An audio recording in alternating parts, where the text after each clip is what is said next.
I don't know if you got the memo, but nobody respects esports. Are you serious? What is this fucking shit? When I was a kid, back in the 1800s, video games were considered at best an amusing time waster. But if you're worried about giving your child video games as a holiday gift this year, check out this young man. He has parlayed his gaming habit into $1 million income. Meet 22-year-old Matt Hogg, a real-life gaming wizard. Did they just call him a gaming wizard? A real-life gaming wizard. Oh, this stuff gives me such a headache. And it's just shocking that it didn't take off back when we were kids because I was really good at Pong. Atari? What about Frogger? Space Invaders, Frogger. People now pay money to watch video games being played live on the internet. My kids on YouTube, it's crazy. I'm like, why are you watching someone else play the game? It's important to note. They watch other people play the game because they're better than them. What is it that you don't understand? They watch the people who are really good because they want to learn something or because it's entertaining. Just like some people out there, I don't understand them, will watch your TV program because they find it entertaining. What? I swore I wouldn't say okay boomer, but He's the only one. Yeah. All right, before you make this a career, there's a reason there's only one guy making $1 million.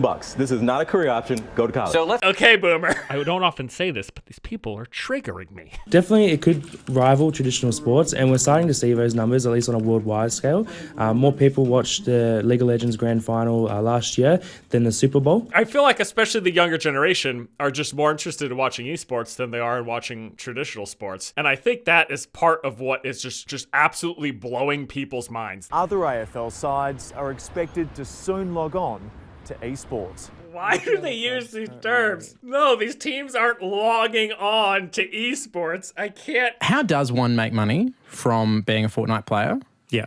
So number one, most of the biggest players in the world, they make money just by streaming on Twitch, basically. So if you want to be a pro gamer and actually be able to make a living and pay your bills off of it, you probably either need to get a salary from some organization or you have to be a successful streamer or YouTuber, because just relying on prize money as pro gamers, it doesn't really seem to cut it. And there is a real skill to that ability to, read comments people are leaving for you while you're also trying to play a game at quite a high level. Multitasking, you say. Interesting. Yes. This guy totally gets it. Dude, mad respect, dude. He gets it. People can think it's stupid all they want, but not everyone is capable of being entertaining while playing video games. And that's really what it takes. Nowadays, it's something I can compete for. It's something that I can get scholarship money for, and I take it a lot more seriously. Got it? Who is this kid? Yeah, I'm curious. I'm Jeremy Murray. I'm a senior at Francis Howell Central, and I'm captain of the Overwatch team. Okay, what's your rank? Last year, students at Francis Howell Central High School formed the school's first esports team.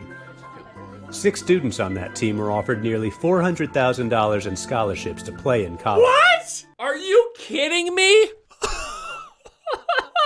Wait a second. 6 students on that team were offered nearly $400,000 in scholarships to play in college. I don't even know what rank these kids are. That is amazing. When I started watching this, I was like, oh, that's adorable. This cute little high school. They've got an esports team. Wow. None of them are probably any good, right? Nope. Wrong again, boomer. That is sometimes a hard sell. However, when I throw out about the scholarships that we've been offered in the past year, just in our first year, it helps convince a lot of people. That was their first year of an esports team, and they got $400,000. Why wasn't this money available when I was a kid? Do you know how good I was at Halo 2? Do you know how good I was at Gears of War? I got so many headshots, and they got $400,000.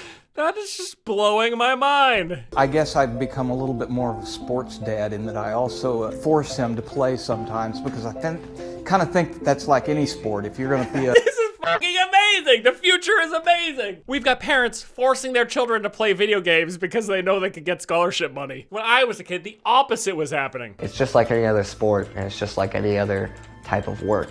It's something you have to grind to get good at. You can't just be good one day and be settled with it. That's right. Listen to this boy. He knows what he's talking about. It feels like a big-time sporting event, but the gladiators inside this packed arena play video games. With the dexterity of a champion speed typist. With the dexterity of a speed typist? After a bidding war, he just signed with the San Francisco Shock for $150,000 a season. I'm a professional gamer. I definitely treat it as serious as I would any job that I do. Hi, I'm Travis, better known as Castaway, and this is the White Rabbit Gaming House. My average day would probably consist of waking up quite early nowadays. I like to wake up early at about 8 or 9.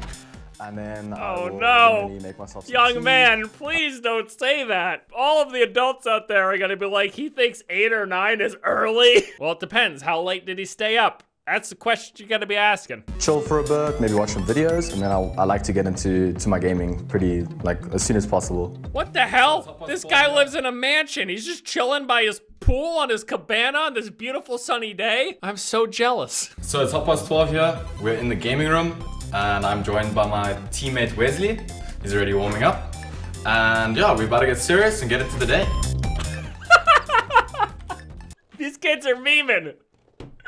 These kids are memeing for sure. What did he say? And yeah, we're about to get serious and get into the day. These kids are absolutely screwing with the news reporters there to film them, and it's hilarious to me. I feel pretty amazing, honestly, but at the same time, not too much emotion. I love how elated Bugha was after winning this tournament. You could just see it on his face. I know he says he doesn't have a lot of emotion, but you could see on his face. He is just over the moon about this. We've embraced it, but it's also been very hard because education is very important to us because this sport is a fleeting thing. There's always a 12-year-old that's going to be better than you in 2 times, in a year. It's certainly true if you ever consider getting into esports. You age out of it, reaction time, and even just interest as you get older. All that stuff will likely dwindle away. Other plans is important if you're remotely considering getting involved in esports. And only a small percentage of the people really have a chance of making enough money to live off of. So something to be aware of. The guy I'm going to meet, he's been creating cheats for a few years now. I'm interested to see what he's got to say about this community of cheat hackers out there. And is this real? Am I stupid? Do we call them cheat hackers? Is my brain just not working properly? Cheat hackers. They hack cheats? No, that's not right. Oh, here he is. Get in some serious trouble. Lucas, cheat hacker. Turns out, though, Jaden wasn't wasting his time after all, because he's just won nearly £1 million. We have got your little present.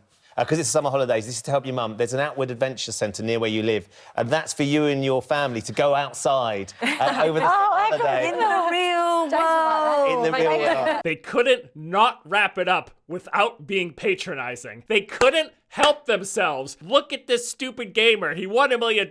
Here's a coupon to go outside. They couldn't help themselves. Unbelievable. I know what you're thinking. Professional video games? Seriously? Well, yeah, this is serious business. Get that image of a soda-chugging, frozen pizza-eating geek who never leaves his bedroom out of your head. Esports is the real deal with Evander Holyfield. You may think it's about mashing buttons at random. No! Got enough fans to make the NHL slip and slide. Sponsors are getting involved, pouring in boatloads of cash. That's a real measurement, right? It makes me just so uncomfortable. So where's it going, you say? Virtual reality and all those bigger, better things! No, it is definitely not going to virtual reality. Get ready to join the esports generation. Well, that was absolutely awful. Esports athletes face all of these conditions, and if left unchecked, they can last a lifetime. Now, these issues are only made worse by the player's age. Wait a second. Carpal tunnel, I get. Poor nutrition and lack of exercise, sure. Collapsed lungs from poor posture? Are you serious? That can happen to me? Oh my God, sit up straight, dude. Well, okay. In 2017, 360 million people worldwide watched one League of Legends live stream event, more than 3 times the audience of last year's Super Bowl. Whether people like it or not, there are just so many people interested in watching gaming and pro gaming and esports, and it's surpassing traditional sports. So we talk a lot about kids spending too much time playing Fortnite, but apparently it pays off for some of them. That 16-year-old won millions, and after that big win, his mom says she realized he has a future in professional Fortnite. She can't believe the words are coming out of her mouth. After being named the first ever Fortnite World Cup champion. How do you feel right now? That's my boy, Golden Boy. So what's he going to do with his winnings? I think I'm going to save it, put it towards my future, and then probably just buy a new desk or something like that. It's a smart boy. So yeah, guys, you heard that right. Bugha plays Fortnite 8 to 10 hours a day. Grind, man. 16. Grind is something else. Work hard, kids. He won $3 million. Stop mock laughing at him. I understand that you don't get it. It's pretty clear that a lot of people out there still have no respect for esports or just video games in general. I think there's a few things really that come into play here. I think esports, frankly, isn't a great name. It should probably just be called professional gaming or competitive gaming. I don't know what you'd abbreviate that to. Esports it's just convenient. Electronic sports, it sounds good, even if it's kind of shitty. When you put sports in the name, people immediately jump to, well, it's not physical like actual sports, which, yeah, certainly it's true, but it's still a competitive thing. And competitive gaming just doesn't really roll off the tongue. Esports is nice and short and brief. Like, I get why it's called esports. I do agree it's kind of a bad name. The argument that all sports are physical isn't even true. There are plenty of what are considered professional sports that have no real physicality to them at all. Sure, a majority of what we consider sports are physical. Not all of them are. I think the name certainly hurts and gives people a really bad perception of it. I also think that there's still that general thought among a lot of people that gaming is bad for you, either just an unhealthy activity because you're sitting all day or just not a good use of time. You know, it's a form of entertainment for a majority of people. Most people don't turn gaming into a career, and certainly sitting at a desk and looking at a screen for 8 or 10 hours a day is not good for your physicality. It's not good for your health, but that's lots of people's careers, sitting at a desk and staring at a computer all day. Equally not good for your health. And if we're really being honest about health, certainly getting up and moving your body as professional athletes do is good for you. But don't you dare try to tell me that being a professional sports player is good for you all across the board, because I could point to hundreds of thousands of retired ex-professional athletes that have just had their bodies ravaged by overwork and overuse. It happens a lot, let alone if you look at sports like American football, the amount of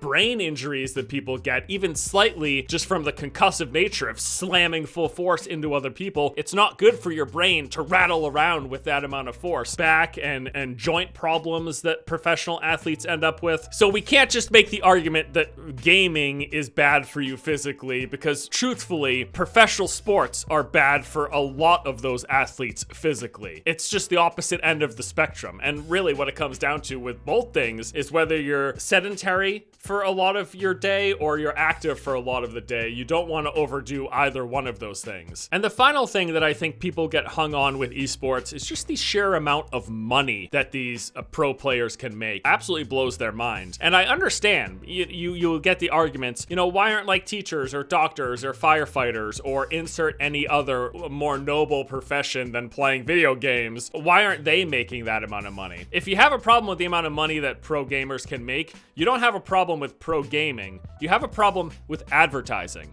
and investors, because really that's all it is. Advertisers, investors, the only thing they care about is their potential return. Specifically, a lot of the times in esports, it just comes down to the amount of people interested in watching. It's an absurd amount of people, and advertisers see that as an opportunity, and that's why they open up their wallets, and that's why these people can make millions, hundreds of millions of dollars a year being professional gamers or YouTubers, influencers, whatever the hell we want to call them. That's all it is. These people make this money because advertisers and investors feel like it's worth their investment. So anyways, look, esports are here to stay for the foreseeable future. Professional gaming or just gaming as a career also here to stay for the foreseeable future with things like YouTube and live stream platforms. Like, people just like watching this stuff, and the numbers are only going up at the moment. I mean, let's be honest here, the robots are taking a lot of our jobs. If anything, people should be happy that new jobs are being created. So that's good, right? You like jobs? You like people making money?